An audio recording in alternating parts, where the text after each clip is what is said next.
Amir. Yan. Eh! Wala pa, exagerado. Ah! Eh! Eh! Mucho! Ayan! Diyos ko, may iha. O, Diyos ko. O, diba? Ganyan na siya, mataas. Ah! Galing. Ano? Sabi na? Sin estudyar pero si. Sabi ko, hindi nag-aaral pero ganyan. Diba? Magandang araw po sa inyo lahat mga amigo natin. Dito po tayo, kasama pa rin po natin si Ma'am Leila. At syempre, ang inaantay po natin ay ang grades ni Amir. So, alam niyo naman po si Amir ngayong taon. Grabe ang sakit ng ulo ay dinanas ko kay Amir. Oo. So, sobrang sakit ng ulo inabot ko kay Amir. Alam niyo kung bakit? Ang dami. Nung bago-bago si Amir dito, ayan, nung pumapas siya, nagmumotor, nagbibisikleta, bigla na lang wala sa bahay. Tapos minsan ay hindi mautusan ni Chamame. Yung ugali talaga ni Amir matindi. Bigla na lang mga hampas ng kapatid, mamamalo ng kapatid, mamimitik, ganyan. Pero ewan ko ba, Ma'am Leila, pagdating kay Amir, pag siya lang yung bata sa mga anak ni Chamame na napapatawa ako. Hindi ko Iba alam ang kung bakit. Oo. Sense of humor. Pag sumayaw na siya, tawa ako ng tawa kahit na... Oh, kahit kami dito, Ganun. parang, Diba?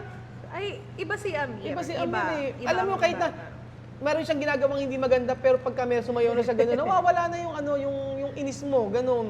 May ginagawa siya talaga na, yung paraan niya na, Kahit yung magbago lang yung mukha niya, matatawa ka na sa kanya. ganyan siya, Ganun din. parang, ganun din yung niya dito. Ganyan din siya sa klase. Tapos sasayaw-sayaw pa yan. Sasayaw-sayaw. Pag halimbawa, pagsasabihan mo, Oo. yung para makikita niya, yung pagsasabihan na parang may pabiro. Pabiro. Tapos, pag labas mo ganyan, or pag sa'yo, paglagpas, sasayaw-sayaw, pag ganun yung Sasayaw-sayaw. kekembot-kembot pa sa yung ganyan. Ay, na, hindi mo na, Parang, Ma'am Leila, parang napansin ko sa kanya, nai-enjoy niya yung pag-aaral. Hindi, sa akin parang tingin ko kahit hindi siguro siya nakakasagot or meron siyang may mga mali-mali o may mga problema siya sa mga ganito. Pero hindi ko alam kung anong grade siya. Ito, ngayon pakikita ko sa inyo. tingnan mo na lang. Oo. Pero, nai-enjoy niya yung pag-aaral. Yun ang importante. Nai-enjoy. Kasi, aanin mo yung mataas ng grades, pero dusang-dusan naman sa ka-aaral at saka parang napaka-tagron, yung competitive, di ba? Aanin mo yung anak. Pressured. Oo, aanin mo yung anak na nape-pressure sa pag-aaral o yung napaka-competitive sa school pero hindi naman na-enjoy. Mas okay na sa akin yung ganito. Kasi nakita ko kay Amir, pag lumilibot kami, pag pumapasyal kami, napapatawa niya talaga ako. Silang dalawa ni Vivian. Iba yung dalawa na yung lalaki na yun. Iba eh. Basta nakuha na nila yung loob ko pagdating sa parang ito yung makapagpapaano sa akin. Although sa bahay, ayan, lagi niyang iniinis si Sophie tsaka si Alima. Pero pagdating sa school at saka sa bahay, yun nga, halos sa same lang. So ito po yung grades sila, Sa mother tongue, 83. Ay, 82, 83, 83. Tumaas ng pantay lang. Sa Pilipino, from 75 to 80. Mamaya na po natin yung Pilipino kasi yun po importante eh. Sige, English tayo. Yung English, 79, 83 to... hindi, mamaya na po rin pala yung English. Kasi hindi pala English at Filipino. Mamaya natin sabihin yun. So, mathematics niya, 81, 84, 86. Tapos, yung science niya, 85, 86. Tumas ng isa. Tapos, sa araling panlipunan, 79, 82, 82. Sa MAPI niya, 87, 86, 88. Tapos, sa music niya, 890, 84 to 87. Tapos, sa arts niya, 88, 86 to 90. Ang laki ng tinaas sa arts niya. Sa physical education, 86, 85, 86. Sa health niya, 84, 87, 89. And then sa ESP niya, 85, 87, 85. And sa robotics, 84, 86, 85. Ito po, sa Pilipino na po, Sa Pilipino po, 75, 80, naging 82, tumaas ng dalawa. Sa English niya, ito po, magugulat kayo sa English. Sa English, 79, 83 to 78. To, tama si Ma'am Leila. Bumaba siya at naging 78. Alam niyo kung bakit? Na-explain naman ni Ma'am Leila kanina yun. Sabi niya, dahil pahirap yung subject at hindi na ganun kadali, English, mahirap. Ano may mga tinuturo sa English ngayon? Hindi ganun pa rin naman sa katulad sa mga grade 2. Iba-iba din eh. Iba-iba. Siyempre, papataas ang level. Papataas ang level. Siguro kaya mababa sila talaga sa English. So, kailangan pa lang talaga nila mag-tutor sa English at Filipino. Sa summer. Sa summer, yun ang pwede nilang gawin. Kasi yung grades ni Amir, halos parehas kay Misma din. Ganun lang. Wala naman, pag pinagkumpara silang dalawa, Pero bawal natin pagkumparahin, Oo. magkaibang bata. magkaibang bata eh. Iba ang kakayahan ng ng bawat isa. Mas mataas si Misma. Si Misma mas mataas. Yun nga. Mas mataas si Misma kaysa kay ano. Pero Oh. ang mga importante Ano yung napansin mo naman kay Amir sa klase? Si Amir ngayon ay mas na siya, mas madali na siyang mapagsabihan. Oo. Dati kasi hindi Madali na siyang tawag dito, makakausap. Mm-mm. Hindi na siya kasing tigas ng ulo na Dati. Oo, yung pagka sinabi niyang hindi talaga. Ngayon, alam na niya kung paano mag-follow. Oo. Naiintindihan na niya na kailangan na ito ang gagawin kapag sinabi ng teacher, kailangan niya susundin. Dati, di ba ayaw niya? Pag ayaw niya. Pag ayaw niya, hahayaan na lang kaysa naman na magkaroon pa ng problema. Ngayon, pagka sinabihan na kailangan mo itong gawin, wag kang lalabas ng basta-basta, makikinig, ganun. Tsaka sabi mo nga, siya nakakapagpatawa sa'yo, yung sense of humor ni Amir, iba din. Parang mas siya, mas naging magaan na yung niya, yung pakikitungo niya sa mga kaklase niya, sa mga kaibigan niya.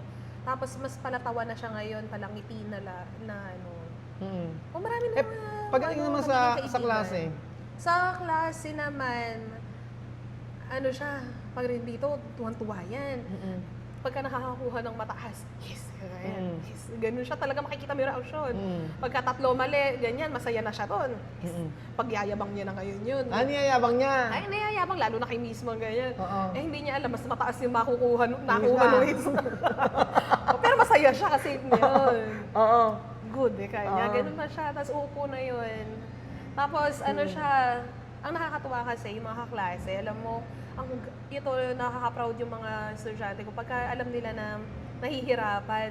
Teacher, pwede ko po bang help si Misma at po si Amir? Gano'n, tinutulungan ng mga klase. Parang hindi po nila na-gets yung yung sinabi po ni teacher. Sige, sabihin mo ako yung Uy, maganda dito, nagtutulungan Samantala, Bakit sobrang bait ng mga para kaklase? yatang yung panahon natin, puro lahat ng kaklase mo, kompetensya siya. kompetensya mo no? Ay, dito hindi. Hindi. Lalapitan. Ganon. Sabi, teacher, pwede po bang o basta wag mo sasabihin yung sagot. Sabi ko ganyan. Help mo lang kung tanungin mo kung naintindihan niya. Tapos lalapit, teacher, okay na. Alam na niya, gets. Oo, yun ang isa pa kung bakit mabilis ang progress ng mga bata. Kasi Si Amir naman sa klase sumasagot naman. sumasagot naman. Nagkataas naman ng kamay. Hindi siya palataas ng kamay. Ay. Kailangan mo tawagin.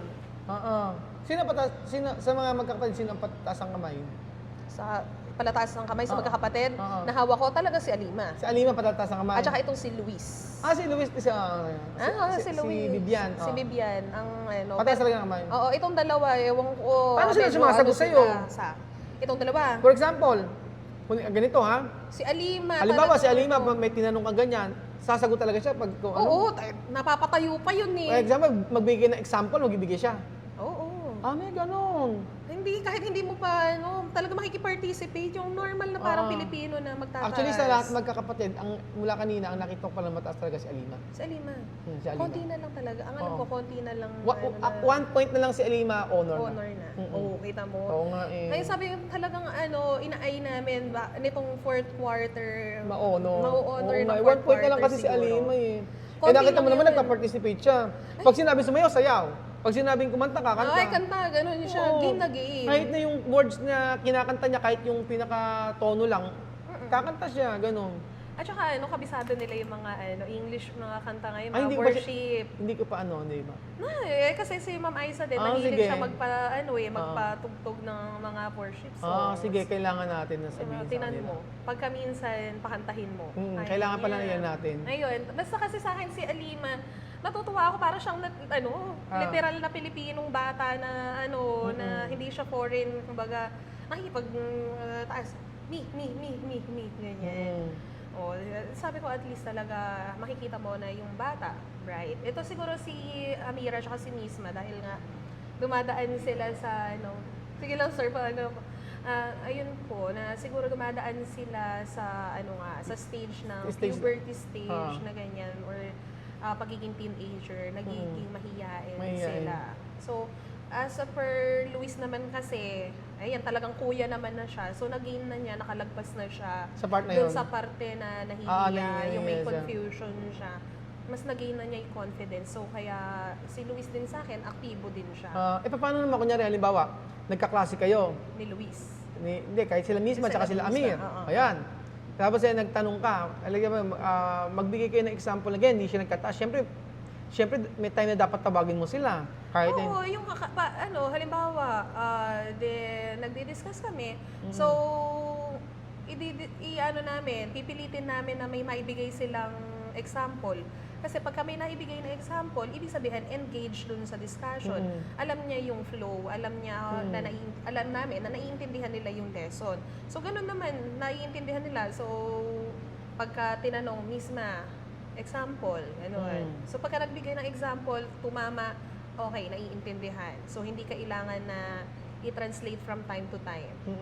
Yun. So, may translation ng konti, halimbawa, isang word, gano'n. Pagka yung pinaka-keyword, para mag-gets yung pinag-uusapan. Okay. Pagka hindi naiintindihan, makikita mo sa mukha ng bata. Pagka binigay na namin yun, okay, naiintindihan na.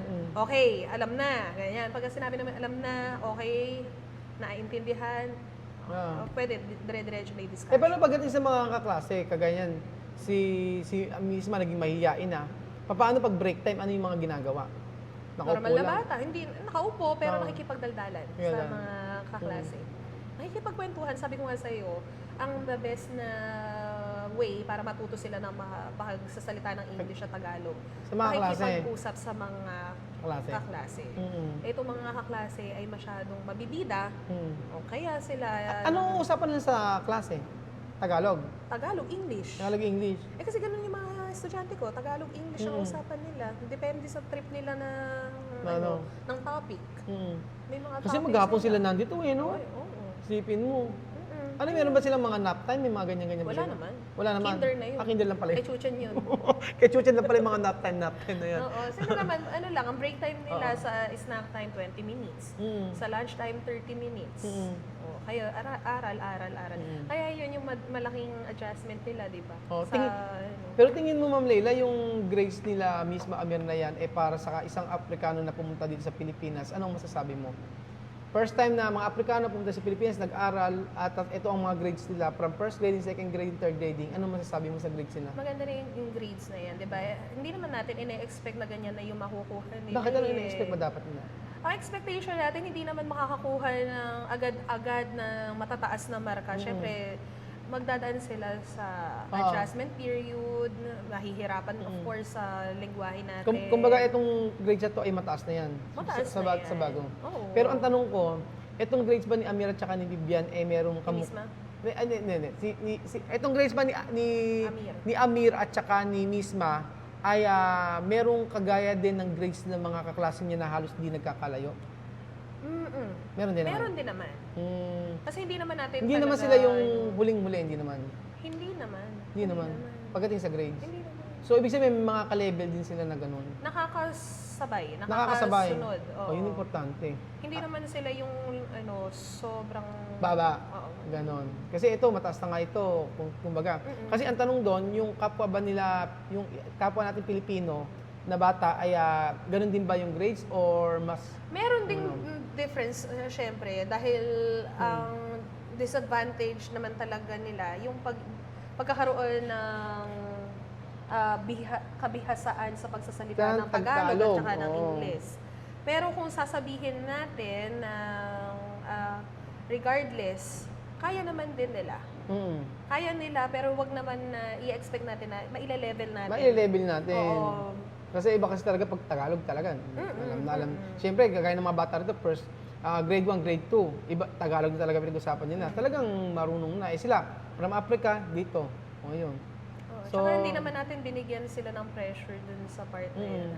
Kaya nga, sabi ko, basta na-enjoy nila yun. First year nila dito ng pag-aaral. Kasi yung nakita natin, yung sa may gym, mga naglalaro sila, di ba, na-enjoy nila. Enjoy nila. Yun naman yung po importante, yung ma-enjoy nila. So, yun po ang grades ni Amir. At okay naman para sa akin. Sabi nga, nakakasabay naman po sa ibang kaklase. Hopefully, sa susunod na po na buwan, yung last quarter po, yun po yung check natin tsaka para makita po natin yung average. So, abangan nyo po yung susunod na yun. At by next month, ayun no? Malapit na rin. Malapit na din sila. Oo, malapit na rin end po. ng school Oo, year. malapit na matapos yung klase nila at yun yun po, naka-isang taon na po sila dito, di ba? Ang bilis ng panahon. Tama mga amigo, pakita natin kung ano reaction ni Vivian sa kanyang grades. So, ayun po mga amigo. Amir. Sa! Eh! Wala pa, exagerado! Ah!